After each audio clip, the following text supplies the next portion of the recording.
Commission. I just remind this meeting is recorded both by Chelmsford Telemedia as well as the secretary to the Conservation Commission in written minutes that will be approved and posted at a subsequent date. Is there anything to come before the Conservation Commission this evening that's not on the agenda that was posted?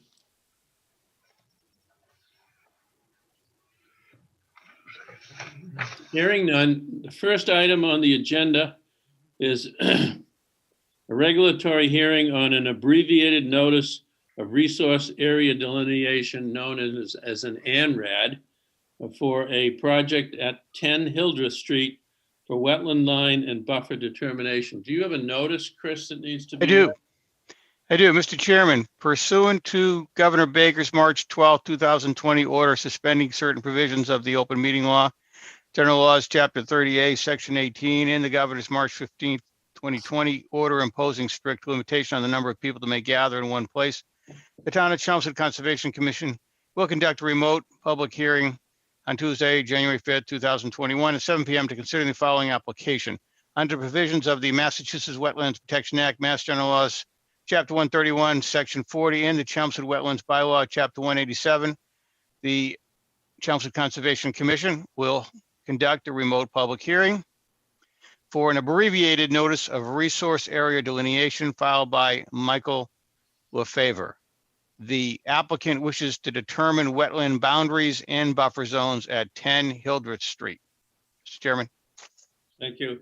For those of you who are unfamiliar with the term ANRAD and what it represents, the Conservation Commission has jurisdiction over the wetlands, and the buffer zone, which is 100 feet from the wetlands, and any applicant who wants to perform activity within 100 feet of the wetlands must come before the Conservation Commission for approval. In anticipation of that, many applicants request the Conservation Commission to agree ahead of time as to where the wetlands are and where the boundaries of wetlands are. And that's what's called an ANRAD, an abbreviated notice of resource area delineation. And that's what is before us tonight. To the commission members, there's an agent's report in front of you. There are a number of questions that are being asked by the agent and a lot of information which appears to be missing. Katie, you want to take us through what your observation is at this point? Katie? Let me try to, you have a colored plan in front of you. I'm going to try to share it now. Okay. Just because it's less confusing. Can you guys see a plan? Not yet.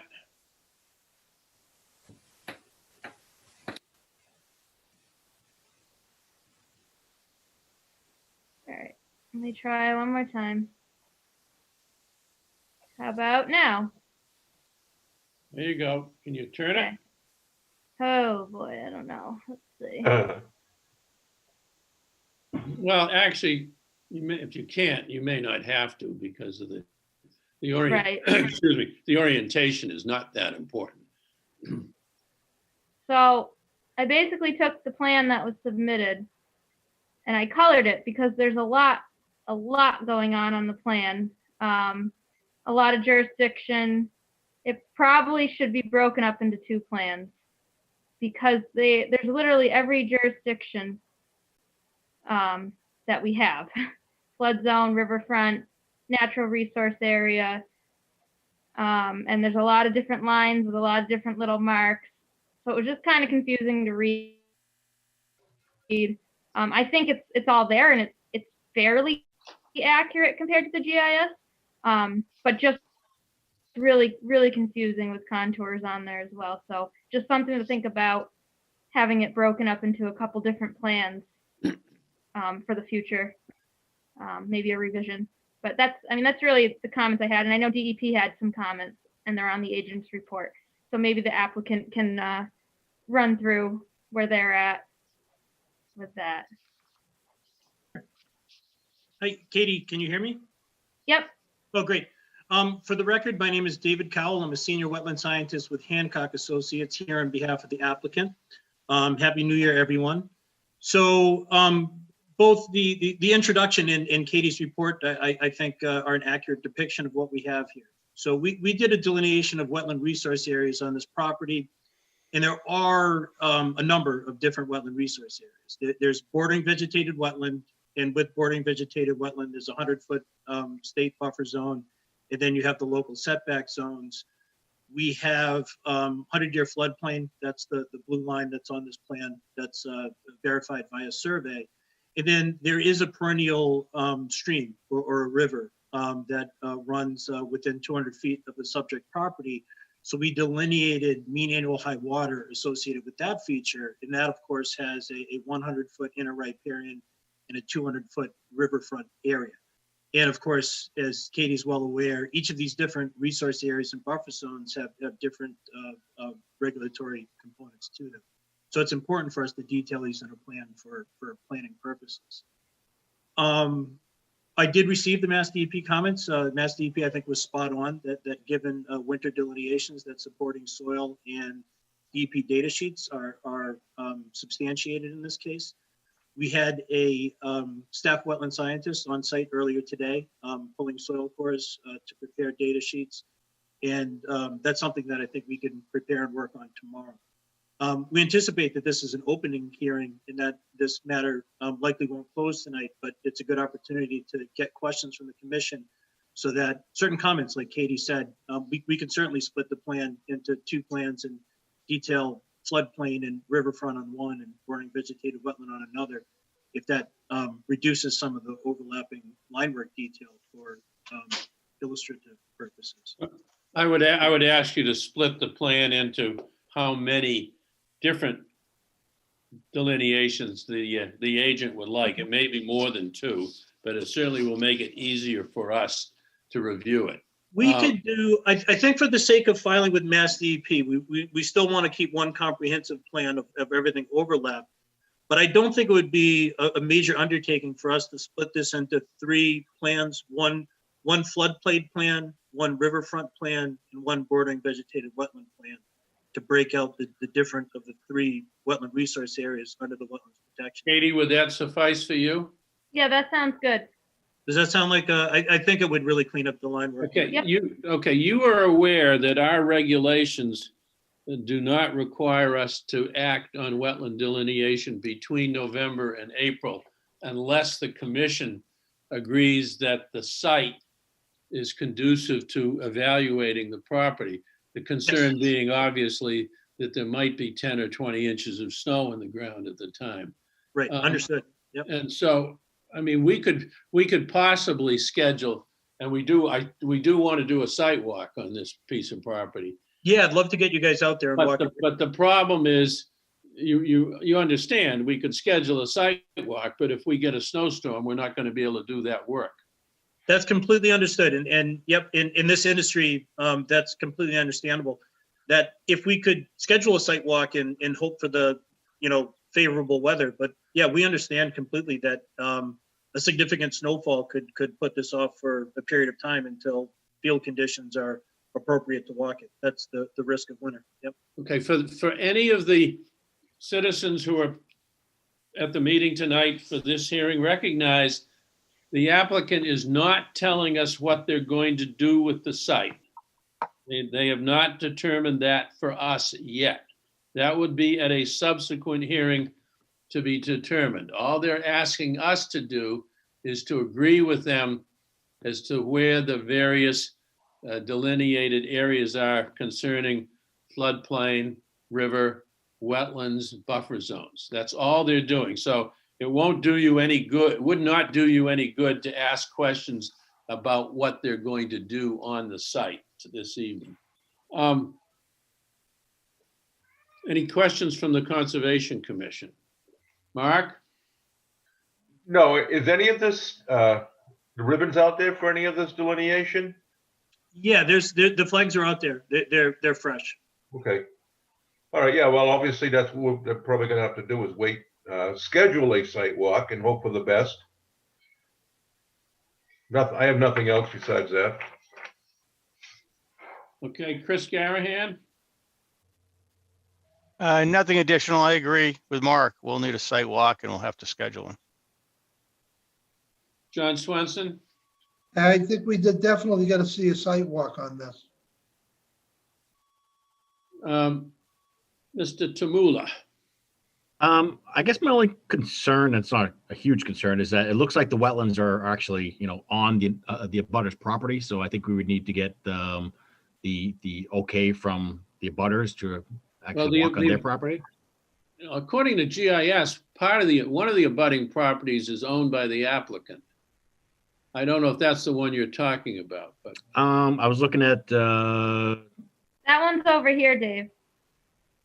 okay, so Chris's So he's comment, talking about this right here. so his How about comment is in- correct. We would need, And we In would that need one. we would need the owner of that property to allow us on their property to look at the wetland area. yeah, and it actually looks like If- there's two different owners. Mhm. Now, if I may comment on that, as surveyors, when I do a wetland delineation, we're aware that a property boundary is over there. It's our sort of rule of thumb that it's better to get more information than not enough. So if we trespass by 20 or 30 feet, our greatest concern is that survey will locate our flags and then go back to the office and find out that we were, 30 feet shy of the property line. So we normally hang a few flags over the property line. Oftentimes we'll clip those so that they're not depicted on our plan. But when they're off property, they're an essential representation of where the associated buffer zones would broadcast onto our subject property. So even given a site walk, I think that even if we stayed on our property, that those flags would clearly be visible from where we are. And you understand that if for some reason that's not adequate, we'll have to go on to that other property at a later date. Yes, yep, that's completely understood. Um, And I think that, oh, sorry. No. The A series in the front is, that's an adjoining lot, which I imagine it's not, there's nothing on it because it's wetlands. I imagine it's a zoned residential lot that is undevelopable, which is where the A series flags are. Yep, the blue line. As those broadcast buffer zones onto our. Carl Bischoff, do you have any questions or comments? No, all set. Billy Vines? I think a sidewalk sooner than later. That way, other than that, we're probably have to wait till spring if we don't do it sooner. Yeah. All right. Are there any questions from the audience on this application? Hello, Yes, can I have your name? Paul Wood, And can I have your address, Mr. Wood? 16 Hilder Street. Yes, sir. What's your question? Or My com- question, a couple of things as a comment. Obviously, you're familiar with conservation and I know the power lines behind there at the back of that lot, almost like they work as I think as a wildlife corridor, because I've seen more wildlife in the last year than I've ever had between the bobcats and the fisher cats and everything else. But I know it's important to protect that area. But my question or my concern is, I don't think she can bring that plot plan up to Hilder Street that I see on the screen. All right, yeah. So my question is, if you come in off of Hilder Street, I don't know if it's 200 or 300 yards, that is all downhill to the wetlands. And I just wondering, do they calculate in the slope? So I think I've read or seen anything over 5% of a slope up from wetlands that they have to reconfigure the numbers. It's not like 1 for 1. I don't know if I'm correct on that. So instead of 100 feet, it might be 130 feet buffer zone. All those zones might be bigger because of the slope. Is that correct or incorrect? Or because it all slopes right down. It looks like it's a 20 feet rise when I stand and look up at the White House across my neighbor's house up there. Our 100-foot jurisdiction is independent of the slope. So what does that, I'm not sure what that means. Our jurisdiction is within 100 feet of the wetlands. Okay, and that 100-foot buffer zone doesn't change because of slope? That's correct. But does that affect how it can be used in the future? The slope, does the slope, Well, is the slope important? I No, guess? well, I don't want to anticipate what the applicant wants to do on the site. Right, But generally speaking, the contour of the site does affect runoff and erosion, and we would be concerned about that. okay, that's one of my major concerns But for. here again, that depends on what he's going to do, and we don't know that yet. No, I don't either. I just, like I said, it's, when I see the delineation line, I've walked over to it, and I think the boundary of the wetlands, now there's water there. It looks, you can see the tapes and it looks familiar, but when I look up, I'm no expert. I'm sure it's over 5%, to 10% rise, which I don't know if that affects, down the road, I just want to protect that area as much as possible for everything that is in there between the coyotes, the deer, the fisher cat, the bobcats, Well, the generally gray owls. speaking, the Conservation Commission will address issues that are represented by the Natural Heritage Organization of the state. And as I understand it, there is some natural heritage area on this site. But here again, we don't know what the applicant's going to do. Right. With regard to critters that are more common than not, we do not have jurisdiction on coyotes or fox Right. or bobcat. Now, also, my other concern is I almost feel like the area behind me is almost like vernal pools, because in the spring we have the peepers, we get ducks that migrate almost every year that nest in there. I get muskrat that come up from the river and swim up through there. We have, snapping turtles we pull every year, seems like come out of there, the painted turtles, the box turtles. Those are all my concerns, just protecting that area as much as possible. Fair enough. All right, I guess that's all I need to say for tonight. Thank you. Are there any other questions or comments? Yes, please. Yes, sir. Can I have name and address? Yep, Justin Johnson, 26 Hildreth Street. My property is actually the property that abuts the delineation zone that you were talking about. So everything Mr. Wood just said is essentially correct. We do have, there is what I would say like a significant slope down there. And with that, all of the runoff essentially runs down into those vernal pools. I can confirm that there are pools there. Excuse me, sir. Do you know if those pools have been certified as vernal pools with the state of Massachusetts? I do not, but they are pools year round, essentially. So I can't. There's Vernal more. pools, There's vernal more. pools aren't year round. That's right. Vernal pools have to be dry during the year as well. Okay, I mean, they do dry out periodically during. Go ahead, drought. Go ahead, sir. Yeah, Go they ahead. dry out periodically during droughts, but generally that the area is very, very wet back there. And just based off of me living there alongside the Wood family for as long as we have, the area of delineation you have, I can tell you without the shadow of a doubt, when we do get heavy rainstorms, I would add an extra 50 feet to that. It floods. The area floods out back there quite significantly. Well, that's why the ANRAD's purpose is to determine the edge of wetlands. Therefore, we can determine our jurisdiction. Yeah, I'm just saying whatever you think you have. I have video of some of the area that's marked out in green back there, completely submerged in water. Dave, can I? And you understand, sir, that wetlands aren't necessarily delineated by water. No, I would assume that they are just wet year round. Not necessarily. No. Okay. Thank you for your input. Any other comments, sir?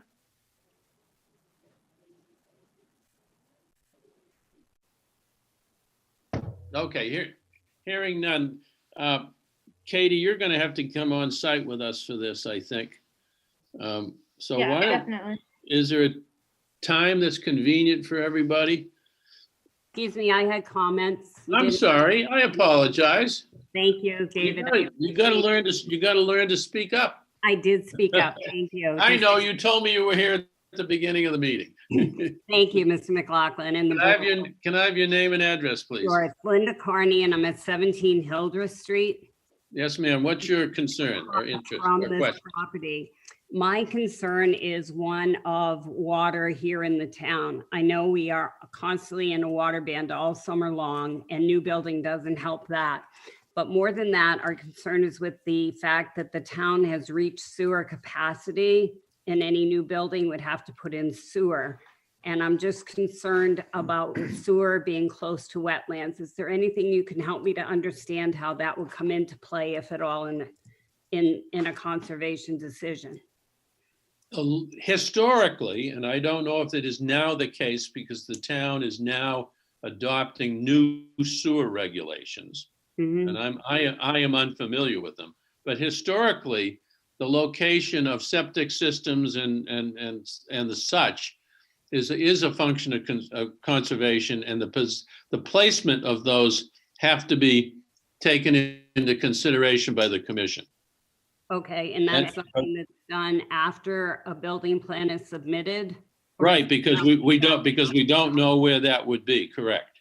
Okay, and as far as just more construction in the town affecting our water supply itself, drinking water and Wells. household wells and et cetera, is that a conservation issue that comes into play here? No, ma'am, but the Chelmsford, this would be the Center Water District, I believe. The Correct. Center Water District has to submit, and I assume might very well be a subdivision as opposed to a single home, although I can't say that for certain. Certain size projects, the Chelmsford Water District must tell the town that they can provide water to that site in a written letter to the planning board.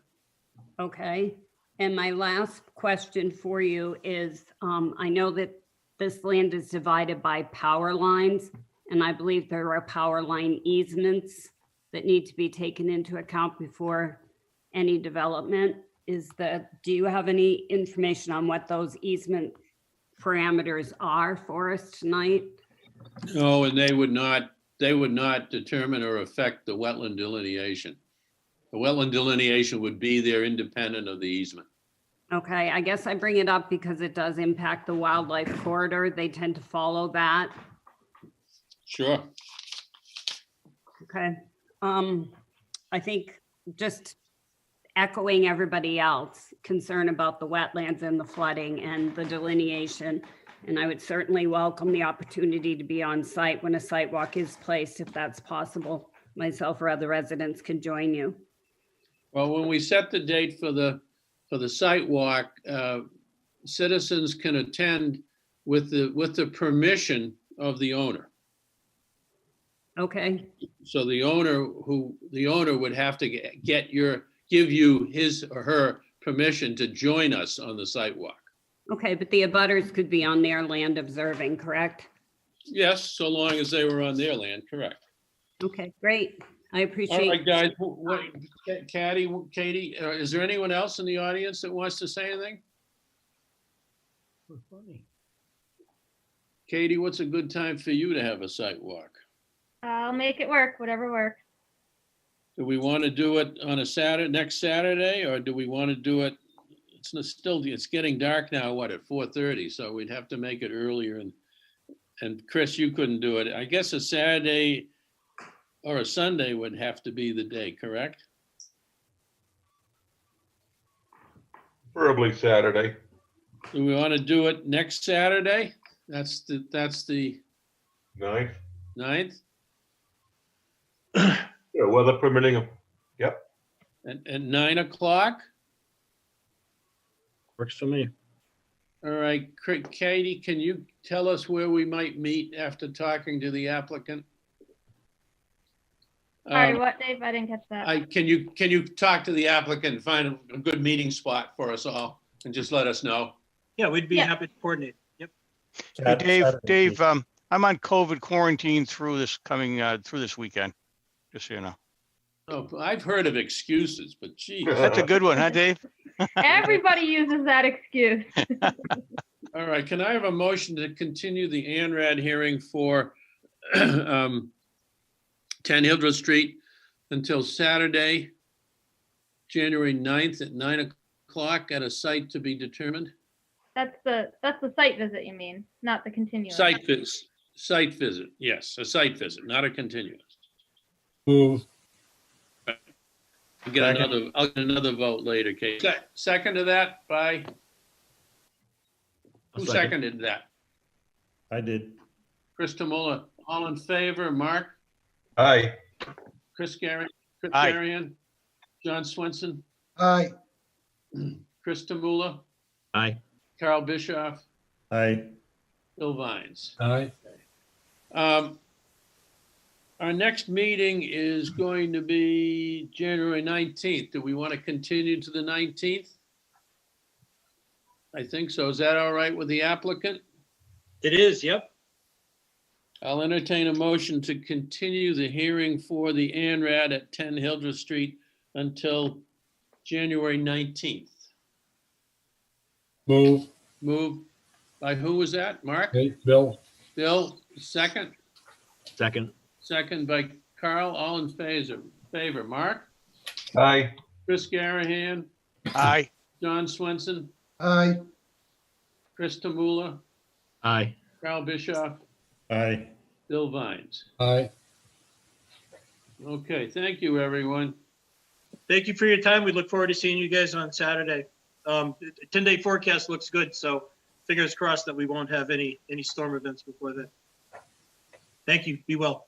Okay, next item on the agenda Thank you. is a, give me one sec here. There's a notice of a continuance of a notice of intent for 74 Parkerville Road. The applicant here? The applicant is here, Mr. McLaughlin. Jeffrey Bram representing Quality Green Homes. Katie, I'm going to want to share the screen if I can. Okay, You're all set. all right, while you're getting set up, Mr. Brem, when you were with, before us, the last time you presented a set of plans where the contours on that map were not accurate, I don't believe. Because when I was led to believe that the slope to the stream was not particularly significant, when I did a site walk with two other conservation members, we noticed that the slope was steep. It was approximately 20 feet down to the water level. I believe the plan was accurate. Let me pull it up, but I think that it was a very light. Some of the grading was light on it. Well, that's one of the problems. We got to make sure that applicants are giving us documents that are easy to read. Understood. Okay. The good news is the plan I have now has the contours darkened. I think Katie also said the same thing. If you remember at the meeting, she was having trouble reading all of our setbacks, and that's one of the things we did change. So can you see the plan now, Mr. McLaughlin? Yeah. So you could see the contours is certainly the ground, at the water level looks like it's 198, and our work is at around 214. So you're about 15 feet, 16 feet up from the water. Again, if I can bring you up to speed. Yeah. This is the existing house right here. This is basically where I'm putting my arrow. That's pretty much where the clearing was for this house. This house has been recently torn down and disposed of. If you were at the site, you'll notice this is the steps going down. And then there was an old dock, seasonal dock down there. This house has been torn down. The shed has been torn down. This other house has been torn down. There's a trailer that's been removed. This carport is all gone. So you would not have seen all these structures when you went there because we just recently took them down. There is a telephone pole here, which would have helped your orientation. I'm sure you saw that. Your question at the last hearing, we had talked about these changes to the contours and the setbacks and make sure that they were clearly shown on the plan. So here they are, the 25-foot no disturb, the 30-foot no impervious, the 50-foot no build of housing, and then here's the 100 feet here, which was on the plan. So they're much clearer to see. We also agreed with the neighbor, Mr. and Mrs. Baker, to put in some drainage, both infiltration system off the roof, and that's here. And the detail for that infiltration is down here to the left. Basically 4 chambers in a stone base. And then we also agreed to take the runoff from this area, which basically goes onto the 4-H grounds, and capture it in a rain garden. And that rain garden detail is here. And then that was reviewed today as late as this afternoon. Christina Papadopoulos had some questions on the volume of that facility, and she was right. So we made a slight change to the volume, and we went over that with her. And you're gonna read into the record a letter, but just so you know that was just changed today. This rain garden was made a little bit bigger. And then she wanted us to clarify that there were 4 Cultec units there because it wasn't clear that there were 4 of them. So we showed that on the plan as well. Those are the only changes we made today. Okay, and in Mr. Brehm, in terms of landscaping on the pond side, there is going to be none? Is that correct? Correct. Well, it is a erosion control line, limit of works, filter sock right here, basically at the top of the slope. Where it currently is all cleared right now, and we're not going anywhere beyond that. When you sell the house, would you give the buyer of the house a reference to our wetland regulations? Because in the future, he may want to do, or she may want to do some activity on the pond side, and we'd like them to know what the regs are before they do it. Actually, this is part of not your only that, we have a deed. My project in Westford, the commission required me to put various language in the deed referencing the order conditions and so forth. And my attorney has that language. We could use that same language here. I have no problem with that. So it'll actually be in the deed referring to an order of conditions. Yeah, we just want them to follow the wetland regulations for Chelmsford. All right, Understood. Questions to the commission. Mark Gibbs? Was there any more trees coming down, or was that it? Good question, Mr. Gibbs, and I feel a little bit guilty, so I might as well get it off my chest right now. I had indicated that I was going to flag it before the meeting, and I ran into some, I guess, stupid personal issues. One is the holidays messed me up. The second one, and the snowstorm messed me up. And then I bought a new car, and I went out there last week to go ahead and flag it. And I didn't have any flagging in my car because it's a new car, and I always have the flagging in the car. I went looking for it, and it wasn't there.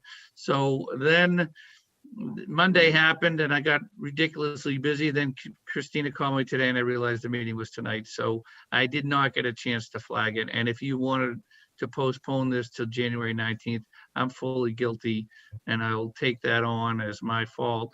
But there are basically 2 trees that are in the buffer zone that would be removed. One is right here where my arrow is next to the deck, and one is right here close to the 26-foot line. Those are the only 2 decent sized trees that would be removing. All the rest have already been removed in the buffer zone. There'll be, let me make it clear to Maureen and Gary, there will be trees cut outside of the buffer zone. Okay, you're gonna stump those? Yep, we will stump them, and the stumps will be removed. Okay.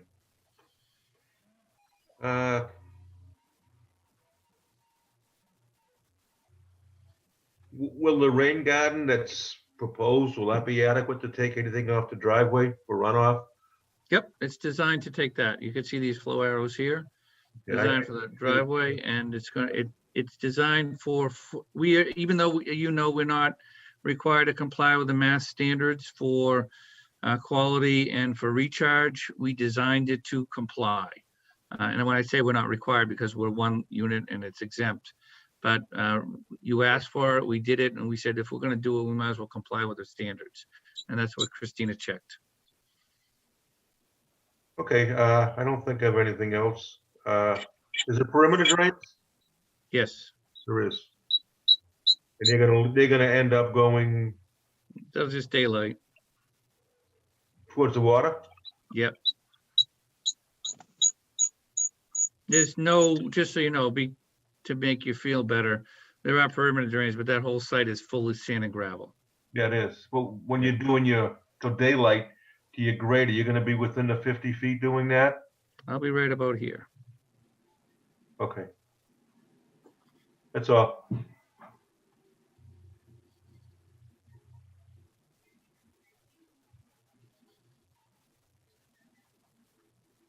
Hello? Hello? I'm all set. Dave, you out there? He just re-entered for some reason. Oh, Okay.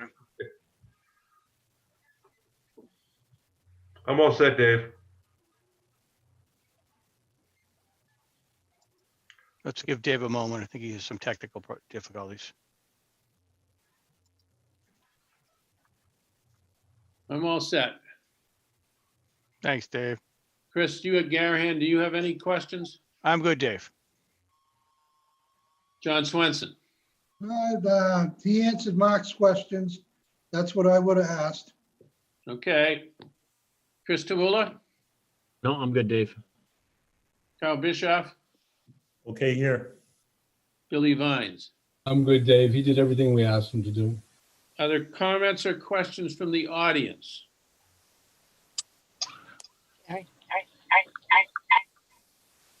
No, we're all set. We're all set here. Has that dog got a question?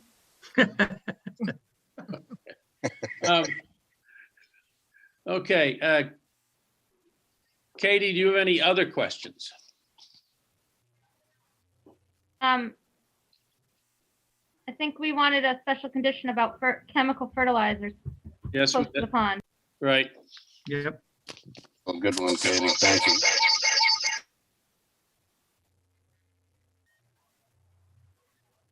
And Mr. Chair, I'd just like to, this is the letter, I think it's on the screen now, that Christina wrote today, dated January 5th. You probably want this in the record.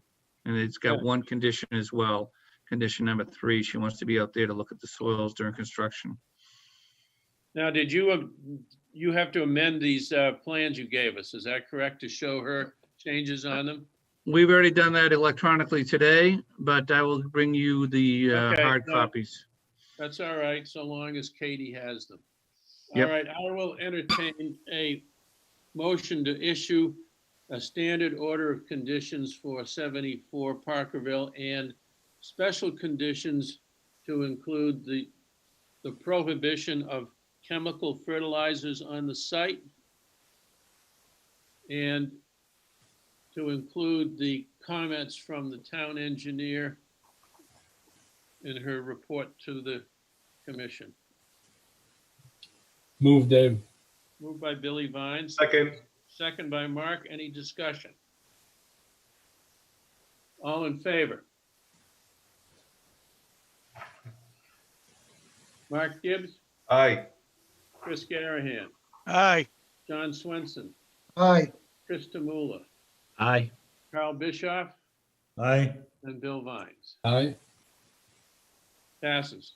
Very good. Great, thank you. Thank you. Happy New Year, everyone. Have a good evening. Thanks, Jeff.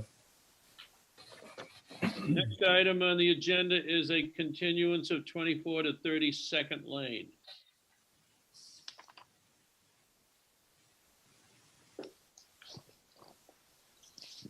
Is the applicant here? Yes, Patrick Larkin here. Okay. You want to take us through where we are with you now, please? Yeah, go ahead, Carol. The last conservation meeting that when we met, a landscape plan was requested by the commission for the pond site of the building to the edge of the pond to prevent runoff. We were told to figure it out as long as it prevents runoff and does not involve requiring chemicals or fertilizer or anything detrimental to or along or in the pond. And you would specify no conservation type plants, weeds, or invasive plantings as they they have to treat the pond for pond health every year and have concerns on plantings influencing pond health. So we have that for you tonight.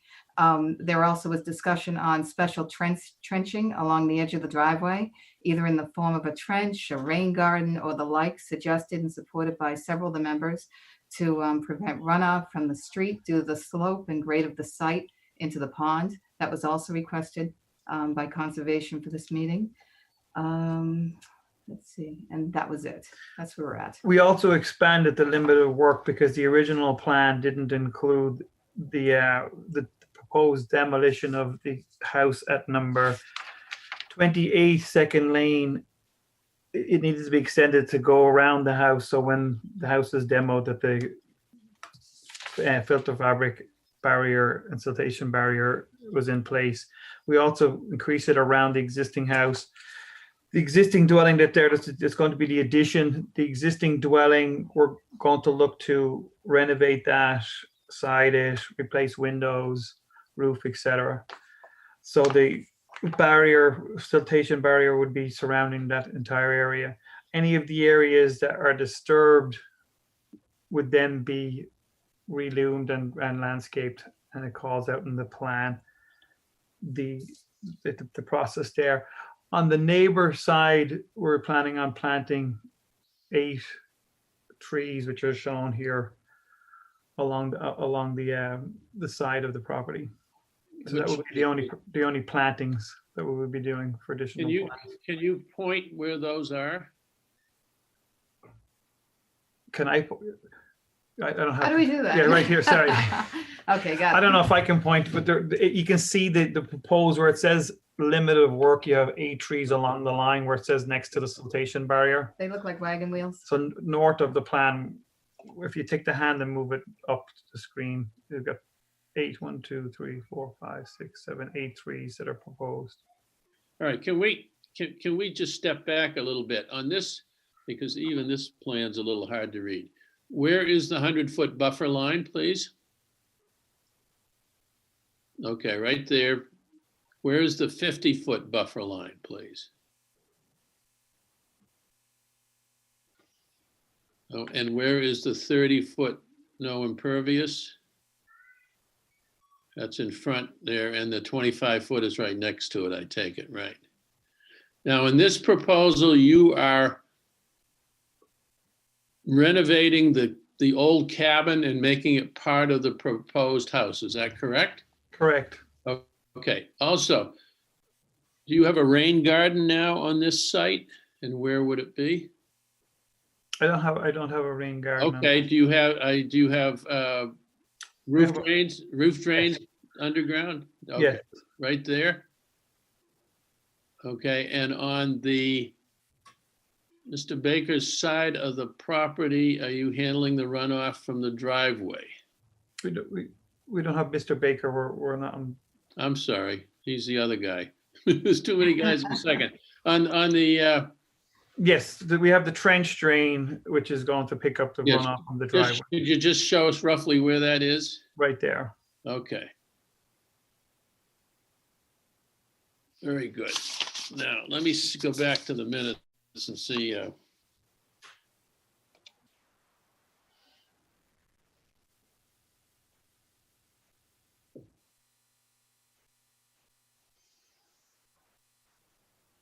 We've got, you talked about a landscaping plan. There'll be no chemical fertilizers used within 100 feet of the pond. Correct. That's fine. Yeah, And no landscaping within the 25-foot buffer. Correct. that's correct. You just showed us the special trenching along the edge of the driveway. Yes. Okay. Were there any other, all right. Do you want to add anything to your presentation before I open it up for questions? We did have the discussion about the lot line at the last meeting. The lot line was looked at by the surveyor, and there was a slight adjustment made. This is the revised plan with that adjustment taken into consideration. So that's been resolved. Okay, that's all right. All right, questions? Mark Gibbs. Can you take me through the new elevations on the, let's see, that would be the, I guess, the eastern side of that property where it's changed from the ones in blue and now the ones in red. Those are new elevations, I assume. Is that correct? Say that again. The, on proposed site, it Yep. has the new elevations in red. Is that correct? I'm not looking. Let me just see here. One second.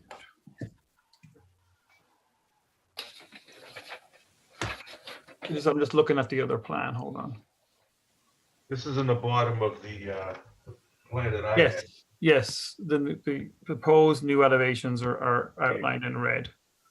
How are you gonna be able to hold that soil off the edge of that driveway? Is it gonna, what do you have for catching the water so it doesn't run off and fall into the,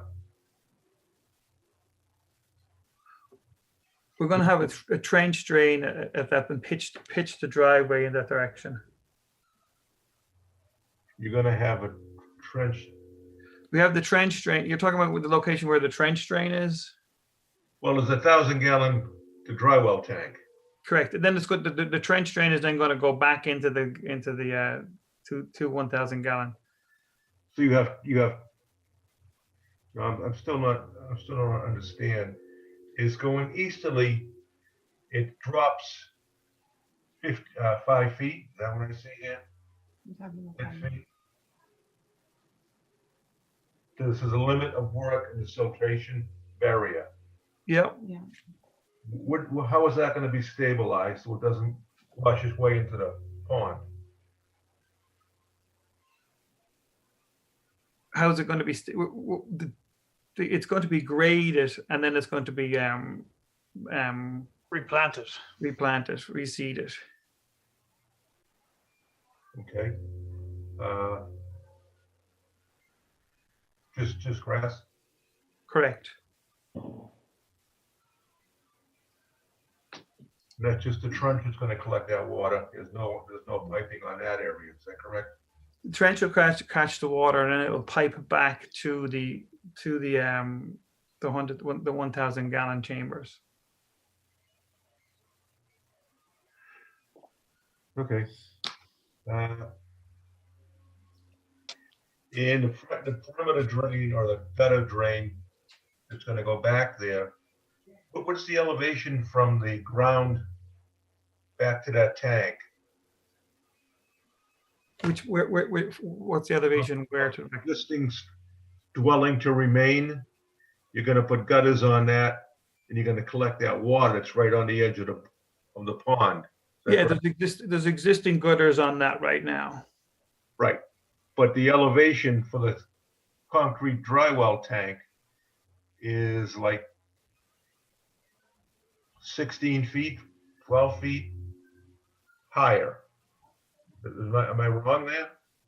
Yeah, it's higher than that area here, correct. So we're going to pick up the roof drainage, bring it back, and then bring it back along the side of the house, and then back into the drain. So it'll pitch back. No, I understand that, but it's going to be down that far into the ground. Is that correct? Yes. Okay, seems like a maintenance thing.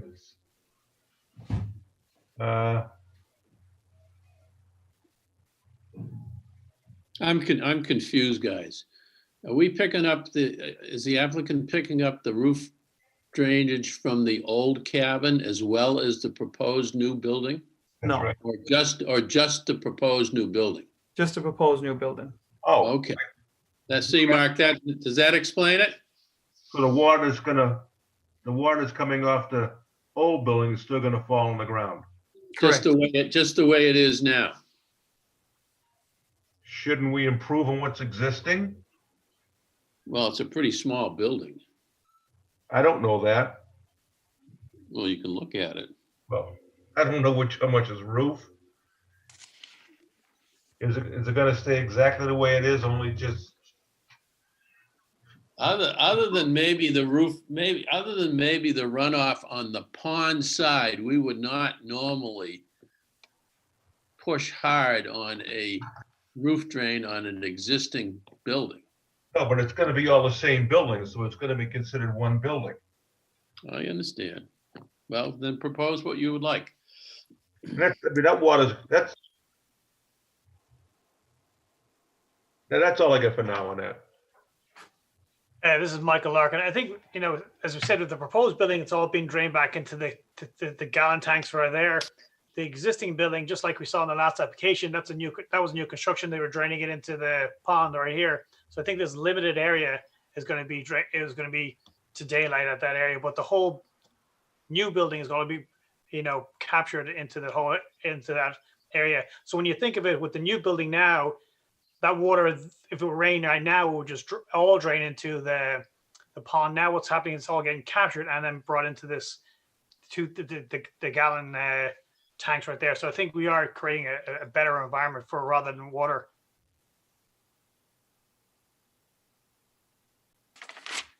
All set for now. Okay. Chris Garahan? Yeah, Dave, I just want to make sure we have special conditions around the prohibition of no chemical fertilizers and no landscaping inside that 25-foot buffer zone. Those are my two big concerns. Other than that, I'm good. Okay. John Swenson? No, my questions were just answered pretty much. Very good. Chris Tamula? No, I mean, I think Mark went through a bunch of things that I had. Well, did you get the answers you were looking for? Yeah, I think so. It does look, is the proposed building or any of the proposed improvements located within the 30-foot no impervious? It does look like it's pretty close. The proposed building is 57 feet from the pond. Right, but it looks like the 30-foot no impervious clips the. Well, there's no impervious on that. There's no impervious on the pond side of the building. There's going to be grass or some kind of landscaping. No, I'm talking on the east side of the building where the building kind of juts out with a it looks like there's stairs and a retaining wall. That's existing, yeah. Those are existing stairs and existing retaining wall. Yeah, that's what's existing there now. All right, is that corner of the building of the proposed building outside the 30-foot? It's on the line. It's on the line. All right, it's just kind of hard to see.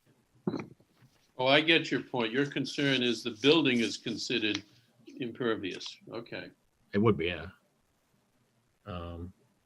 That was the only question I had. Well, in that case, what I would request when they build it is that corner that's right at the 30-foot line be pegged and be reviewed by our conservation agent during construction to make sure the building doesn't edge over that 30-foot. Is that okay, sir?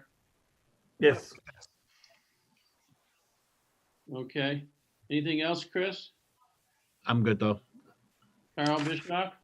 I'm good. Billy Vines? I'm fine right now, Dave. Are you going to have questions later? I don't know. Maybe. Oh, okay. All right. Any comments or questions from the audience, please? Dave, I have a letter from an abutter. Yeah. I'm going to read it, if that's okay. Sure. All right, this is from Robert and Mary Ellen High at 24th Lane. Regarding Second Lane, it is my understanding that Mr. Larkin wishes to keep the existing property located approximately 12 to 15 feet from the pond's retaining wall in order to build a new, larger home.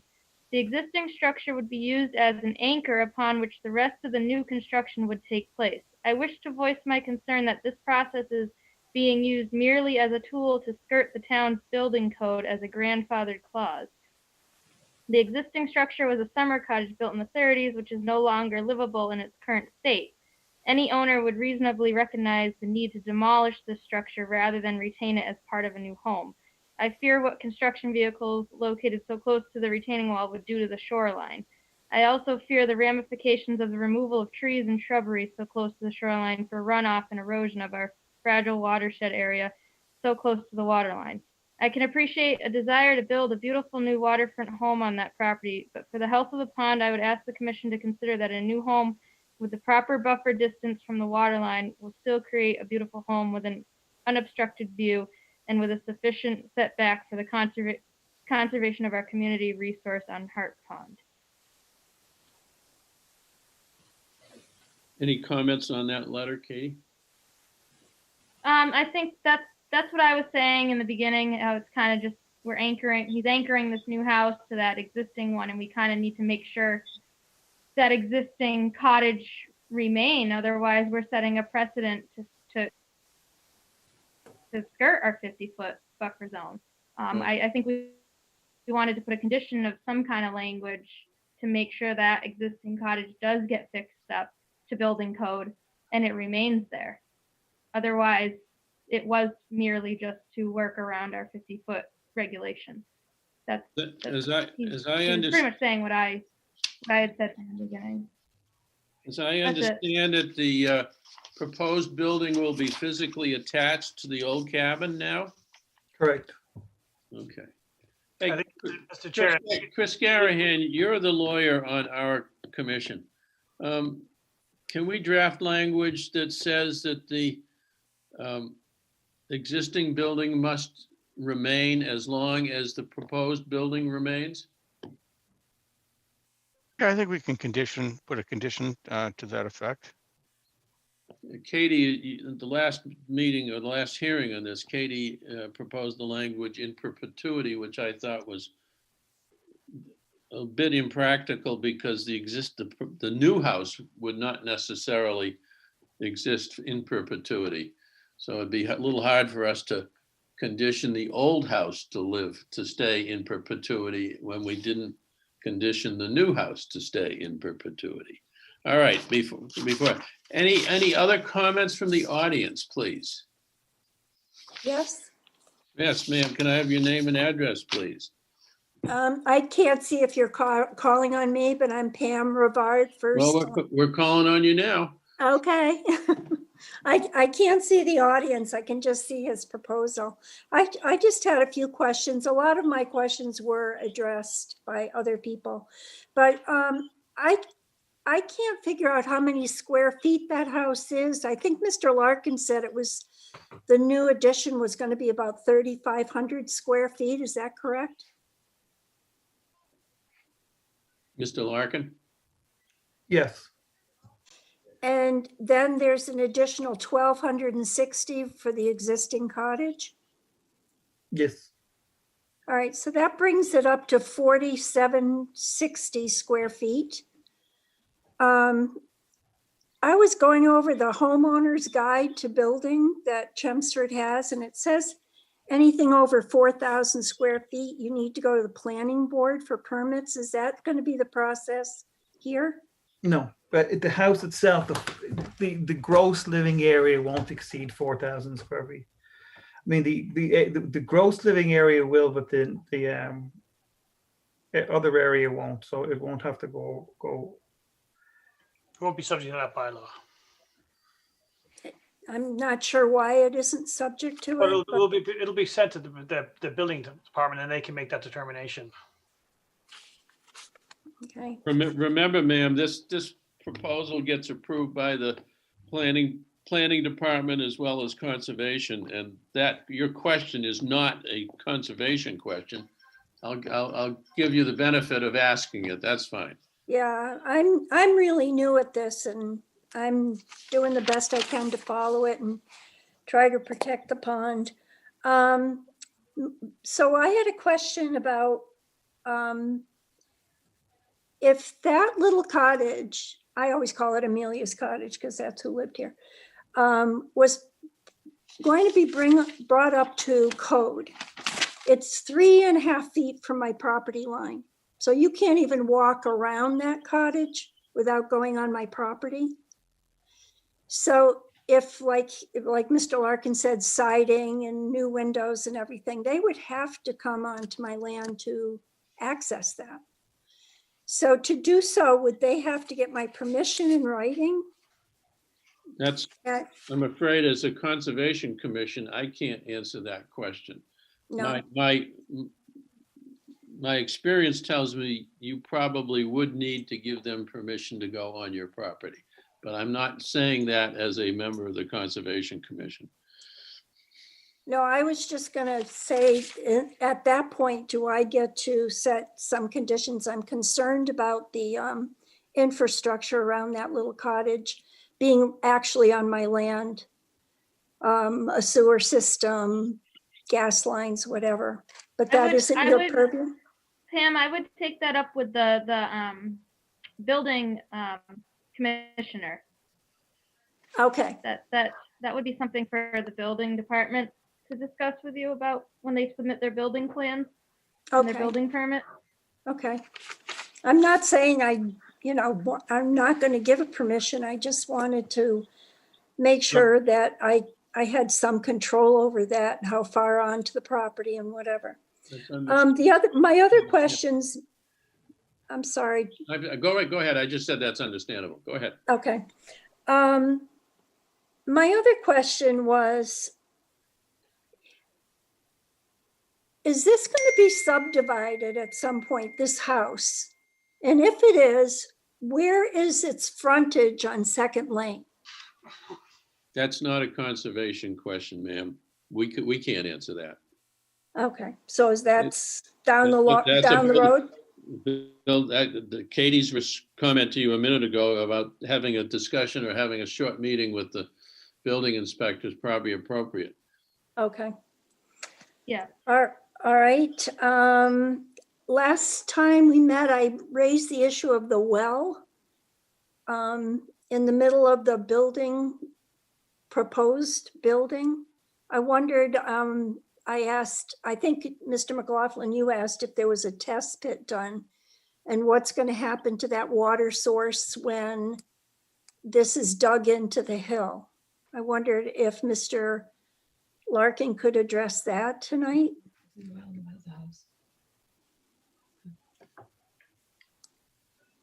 Your question, the question regarding a private water source for the property? What's the question?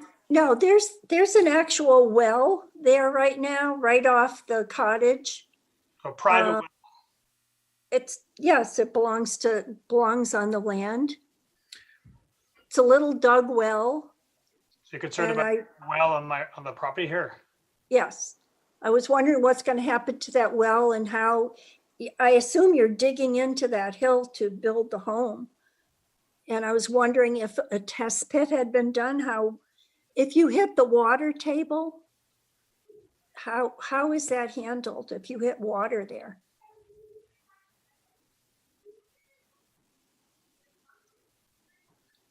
You can have a well inside your house. That's one thing. You can also abandon the well. Abandon the well. I don't know what that means, but. Abandon the well would mean that they would either cap it or fill it in. Oh, okay. That's correct. Is that an irrigation well? It must be an irrigation well, not a drinking. Correct? I don't know. My family's had it there for years, and I think they did use. Excuse me, Ms. Rivard, what's the nature of your question as it pertains to conservation, please? Digging down into the water table and disrupting the water table. That's my concern. Well, I have not heard the applicant say there's going to be a foundation put underneath the existing building. Oh, I thought he said it was going to be a walkout basement. I thought he said the basement would be. Not the existing cabin, correct? Correct. No, on the new proposed house. Is the well up at the proposed lot? Yes, it's within the. I beg your pardon. So the question then is, how are you going to construct the proposed building over the well? Yes, thank you. I need an interpreter. The well is either going to be abandoned or the well can be abandoned. Okay. And with regard to the water table, Ms. Rivard, they're obviously, if they're going to have a full foundation, the foundation has to exist above the water table? Correct. Yes. By code, so it will not go into the water table? That's okay. Correct. So if they hit the water table, then it has to be readjusted. Yes, the foundation? Building in the water table. Okay. yes. All right. All my questions were covered. Thank you. Any other comments or questions? Oh, I had one more thing, Mr. McLaughlin. Yes, yes, ma'am. Just one more thing.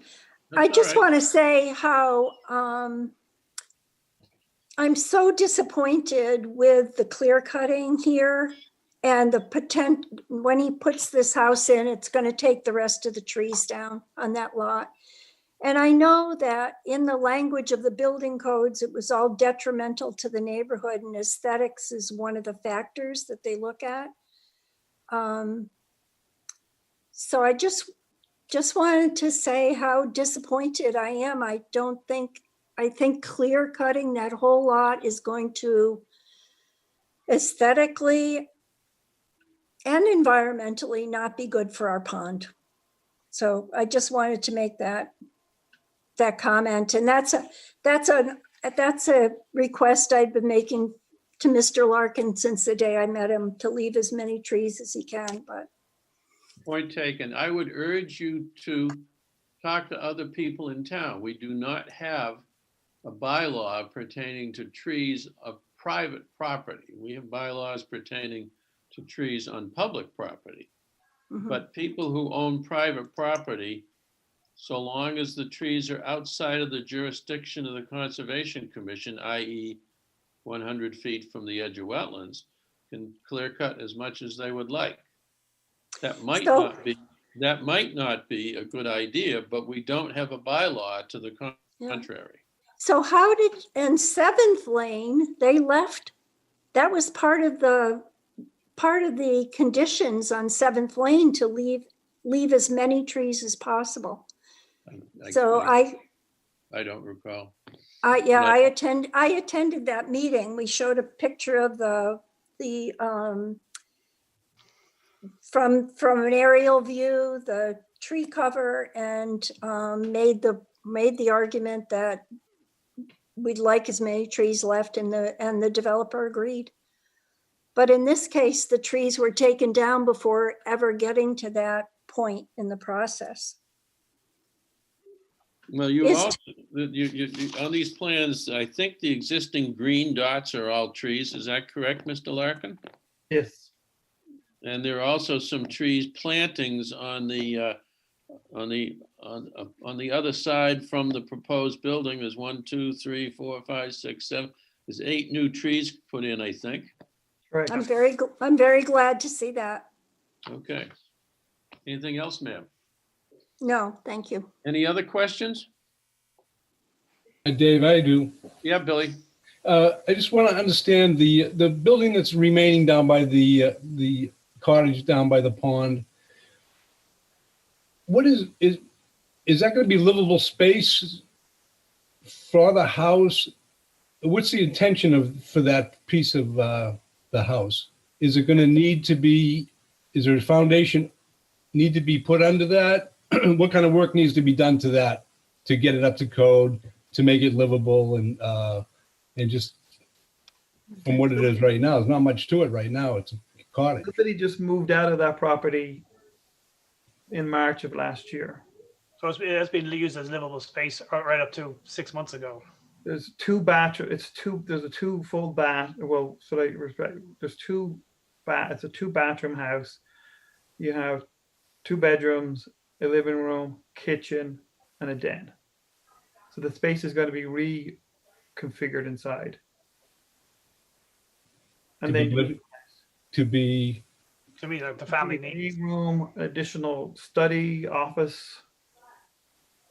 You anticipate doing any foundation work on that, or do you have to do anything to that? No, I don't plan on doing any foundation work on it. It is set on piles. It is. Concrete piers, should I say? It's set on concrete piers. Okay. Okay. So I will look to insulate it, re-insulate underneath the floor. Right. And insulate the building. Bring it up to, as far as the building was rented out, so it was up to code. It had smoke detectors, it had all the requirements to be a habitable space. It has potable water, everything else. So it's just going to be updated. The windows are going to be replaced. The siding is going to be replaced. the roof will be replaced. So basically, it's going to be exterior and interior is going to be remodeled. Yeah, to bring it to the same kind of finished construction as the new construction. Right. Okay. All right. Yeah, I just wanted to get a better understanding what the plan was for that. That makes sense. I'm fine. Thank you. Any other comments or questions? Katie? All right, what special? No. I'm sorry. Okay, what special conditions will the commission want on this project? One is that the old building exist as long as the proposed building exists. They need to be, I mean, they need to be attached, Dave, exactly. It needs to be an addition. They need to be attached and it needs to be an addition. Yeah. Okay. That there be no chemical fertilizers used between the proposed building and the pond itself. What other special conditions, guys? Any others? No. Pin no the 30 foot. I'm sorry? Pin The the 30 corner. foot. Pin the 30 foot, Needs to be pinned. pin the building at 30, pin the proposed building at 30 feet. And the 25 foot remain natural. Natural. Yeah, exactly. So Katie, you want the footing pinned? Is that what you want pinned? Whatever the closest part of the building is. Yeah, to the corner. Yeah, we'll create an as-built plan as part of the whole process. And we would want Katie to have a look at that before the, foundation was poured or anything to verify that it's Right, pinned on the correctly. footing, right. On the footing. So one of the processes of construction is would be as the footings going in, then we'd have the surveyor go out there and pin those footings, and then we could confirm that with the conservation, with Katie to confirm that, and she could see that then, and then we'd move forward. That would make sense. Excellent. That's right. Yeah, I mean, that's really the only way that Katie's going to be able to acknowledge that anyway. She's not going to be able to go out there and No. see that, it's good or not. Yeah, so we'll have the surveyor go out, pin everything there, and show exactly where it is, and then submit it. Then she can sign off, and then we can then keep moving forward. Can I bring up one thing? On the green dots represent existing trees. Yes. Is anything that's not right under the house going to be cut? Well, you can. The two trees in the front of the water will remain. The ones that are in the house will remain. There is one or two of the trees next to when we take down the existing building at number 28. As long as when the building gets taken down, it doesn't undermine any of the trees around it, then they'll stay too. So I'm going to assume nothing inside of 25 feet or 30 feet is going to be cut. Correct. Okay. Sorry, that's it. That's all I wanted to know. Okay, I will entertain a motion to issue a standard order of conditions with special conditions as discussed. Move. Is there a second? Second. Discussion. I want to say something. I am going to vote against this project. I think the project is way too big for its location to Hart Pond. I think the existence or keeping the old building in place and attaching it to the proposed building is only done to get around our 50-foot no build. So I am going to vote against this project. Any other discussion? Dave, I gotta be honest, I'm not like thrilled about it either, because it is kind of a technical, it's taken our bylaw and kind of. Commission will have to technically waive. comply. You guys have to waive the 50 foot too. Why? Because you he's mean the- building within it. Well, he's not building, he's renovating.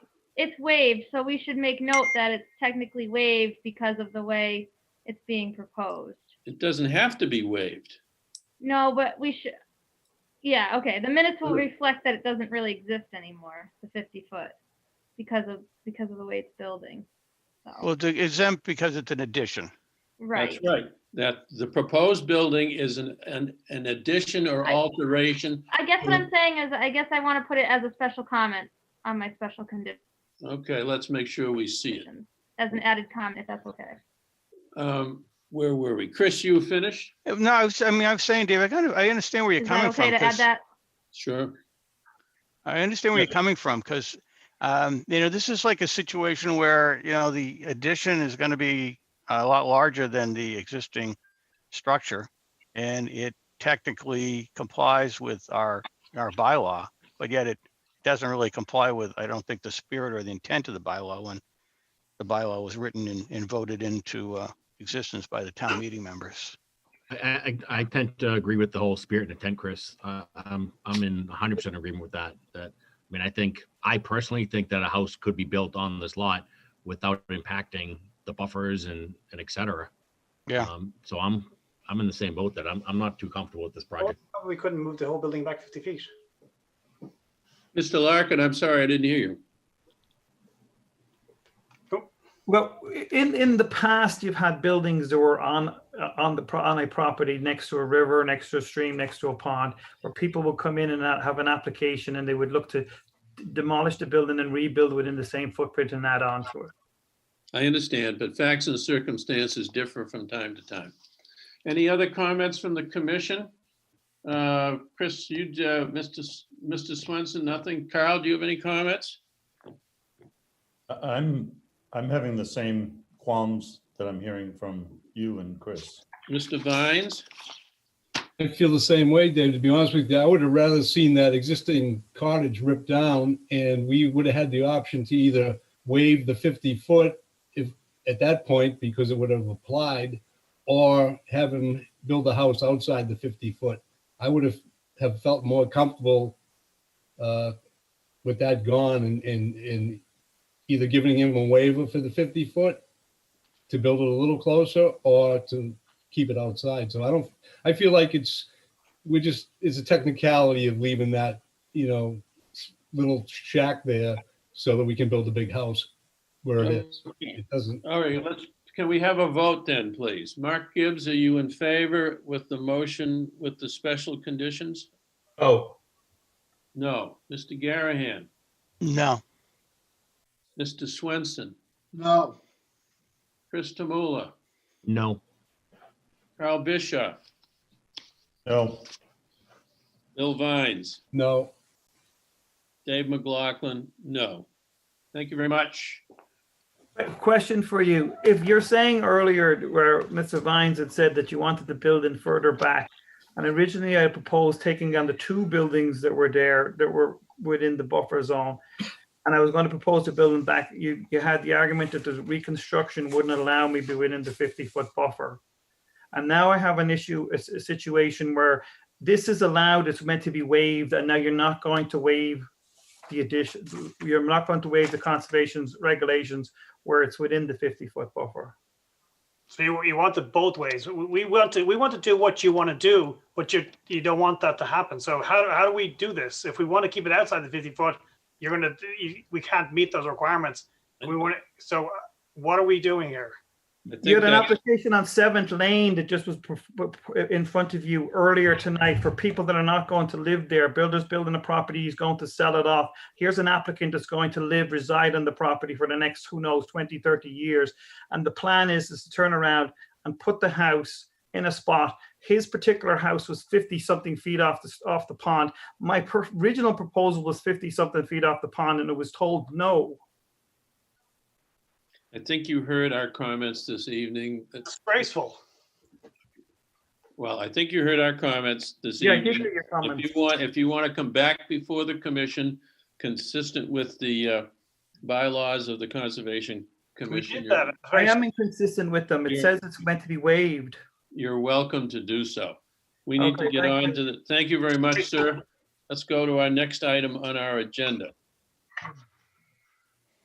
Katie, you've got an item here for Willis Drive. Have you got something more to bring before us, or is this just a carry forward from the prior meeting? I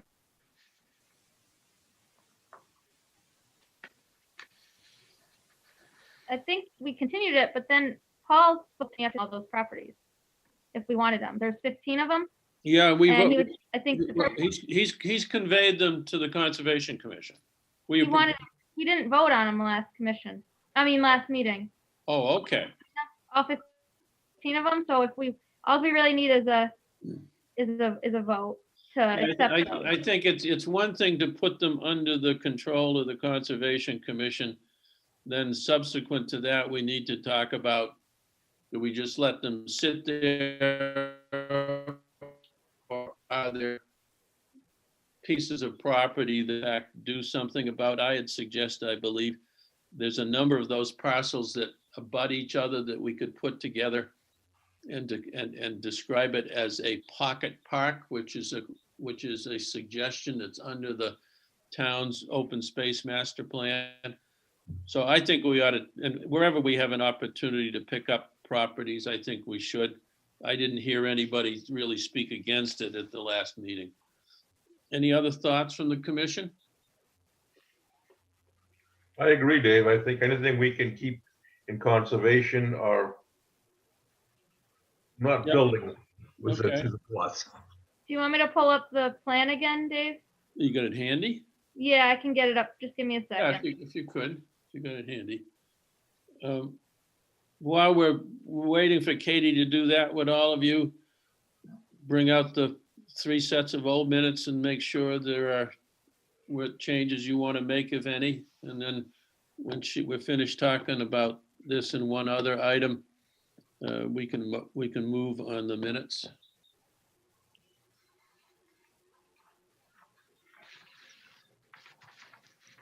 I always like to see what's in the background of everybody that's on Zoom. My basement. I'm trying to see what's behind John Swenson's head. It looked like a carrot. Is that No, that's a snowman. Can you see it now? Yes. If you can slide it up, there we slide. Okay, slide it up. You'll notice the bigger parcels to the right-hand side. Those they kind of abut, and those we could actually, call it a formal piece of conservation land. The ones to the left of that are individual lots. I think all we can really do is protect them. I don't know that there's anything we can do with them. And I don't know that the rest of them we do own now, right, Katie? On the far left of Freeman Lake, I don't think those are under consideration. I think so. Well, I think we anyhow, own all right, then we will. I think we Okay. own them.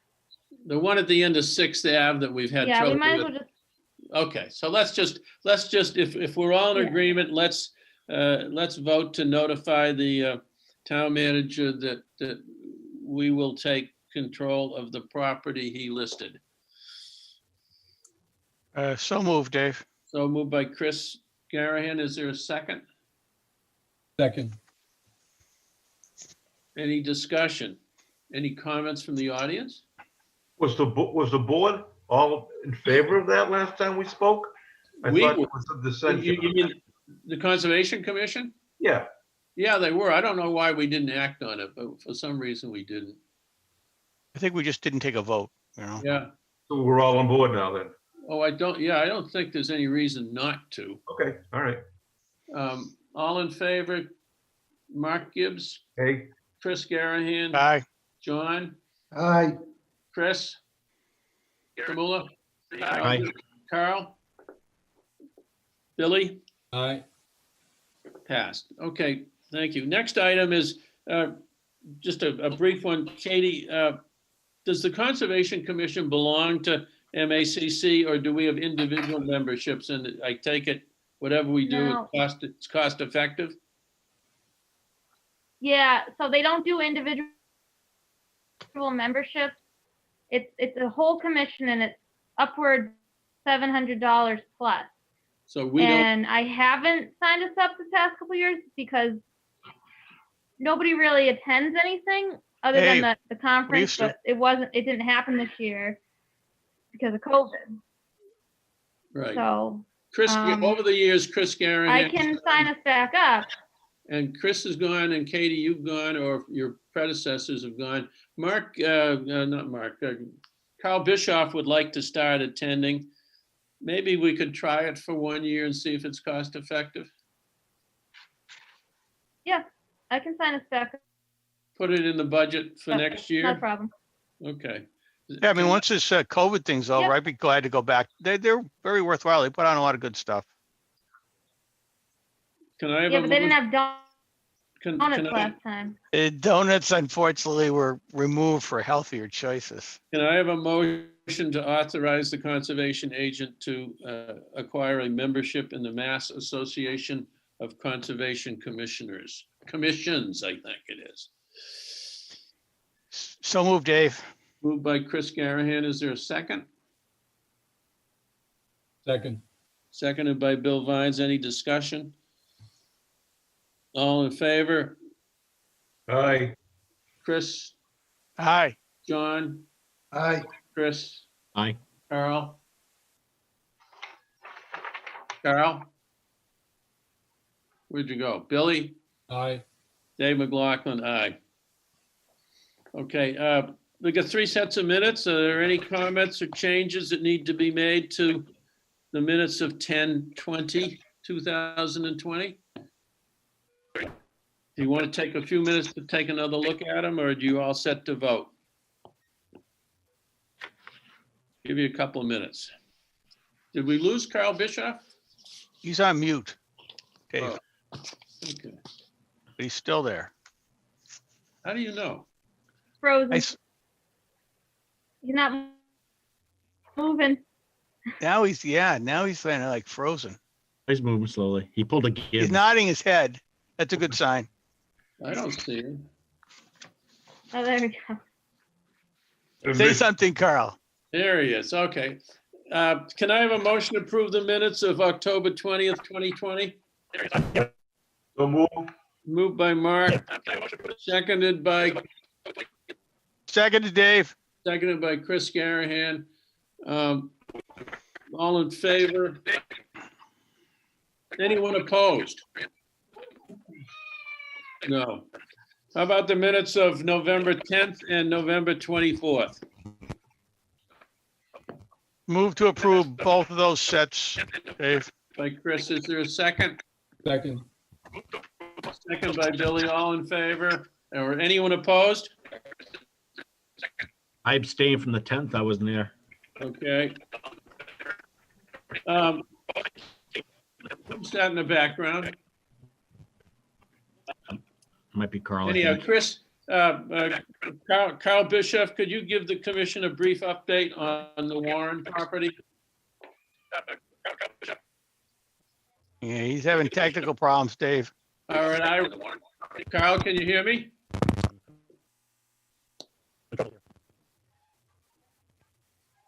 All right, let me give you, so you don't have to wait. We had asked Steve Yanley of DPW to find a site for a 15 to 20 spot parking on the Warren property. He came back to us yesterday and he said that the site that we were interested in, which was off of Acton Road, would not work. It was too wet, too much floodplain, too much wetlands, and that it would not be feasible to put a parking lot there. We are unaware of any other place at this point to put a parking lot. Tomorrow, Mark Gibbs, myself, Carl, and Steve Yanley and Katie Girton are going to meet at the pumping station on Acton Road to discuss what our next move is. As you all know, the property is kind of landlocked, and the other sites to get onto the property are in residential areas. So we need to work that point. In the meantime, what time are you Right. meeting? I'm What sorry? time are you meeting? 9 o'clock, Billy. You want to join us? Because you Sure. came before, yeah. In the meantime, we pretty much stopped work. I can see you all right, Carl. Yeah, I think he was having some audio problems. He just grabbed some headset. He knows what he's doing. Yeah, he's no Gibbs. Oh, jeez. Gee. So, just a low shot there. I just brought everybody up to speed on the Warren property. Thank you. Hey, Dave, I just wanted to bring a couple of things up. So I actually watched the video that that Carl had presented at the last meeting or whatever it was. So I just want to kind of point out, so from an ADA point of view, we do need to find,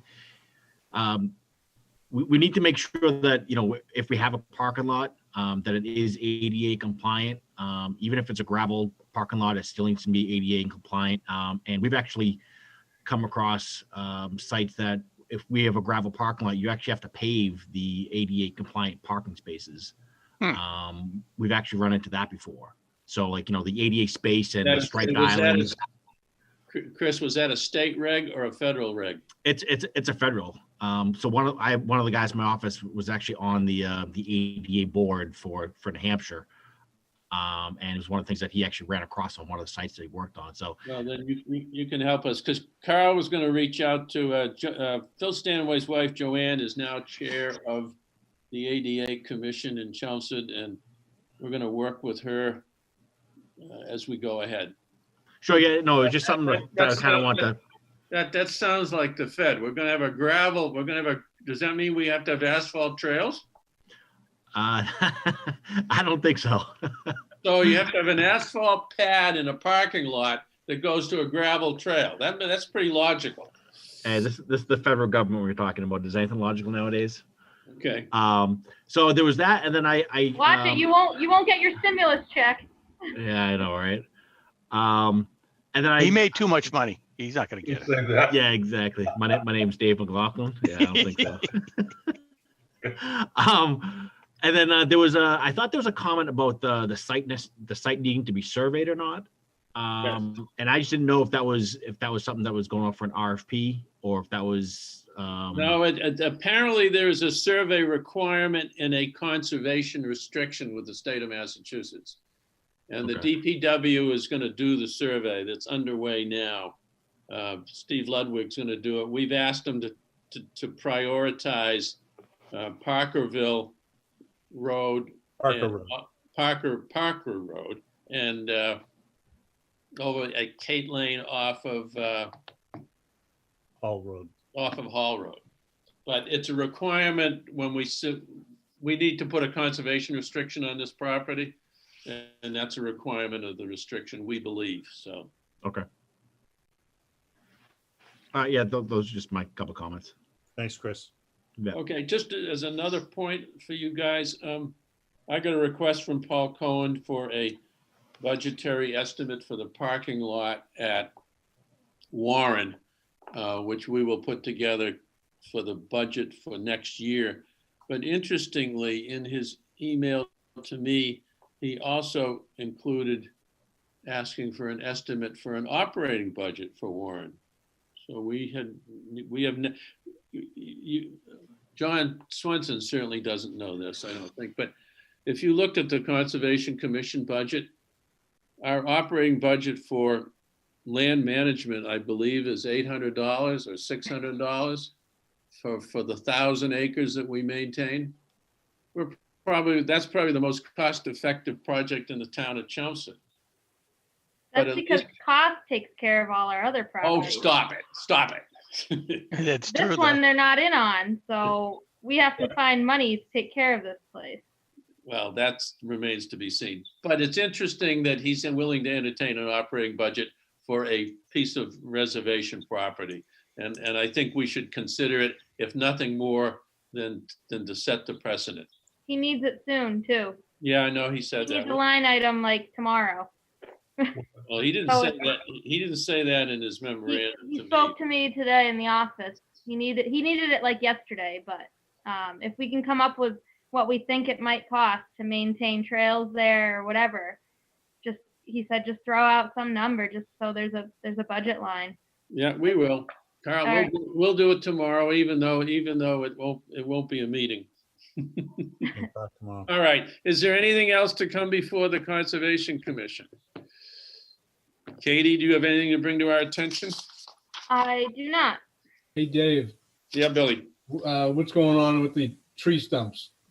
The Oh cranberry. boy. Oh boy. You gonna open that can, huh, Bill? We'll talk about that tomorrow at Acton Road. I almost brought that up tonight too. You didn't see the 10 emails that followed that. No, I saw the first email. I was like, what the heck is going on here? Once the conversation started up with Paul Cohen, I shut up. I mean, isn't it as simple as just going back and reading going through the minutes when we discussed this at the Concom here? No, Because it's as simple as not responding. It's our jurisdiction. Has nothing to do with town meeting. It's us. It's our property. We do what we want with it. Yeah, I'm glad I brought it up. It doesn't go to town meeting. No, Doesn't I mean, have to. my memory's a little foggy, but I thought it was keep the Time out, stumps at a guys. certain. Time certain out, height. guys. This item's not on the agenda, and this is being televised. Land management. We can talk about it tomorrow. No, because it's not. on the But you know, if necessary, let's put it on for our next meeting if necessary. If it's not Yeah. resolved. I want to resolve it first. Hopefully it's resolved soon. Yep. Okay. I have nothing else. Anybody have anything else? Motion to adjourn. Happy New Year, guys. Stay safe. Happy New Happy Year. New Year. Talk to you guys soon. It's Saturday, right? Well, tomorrow and Saturday, right?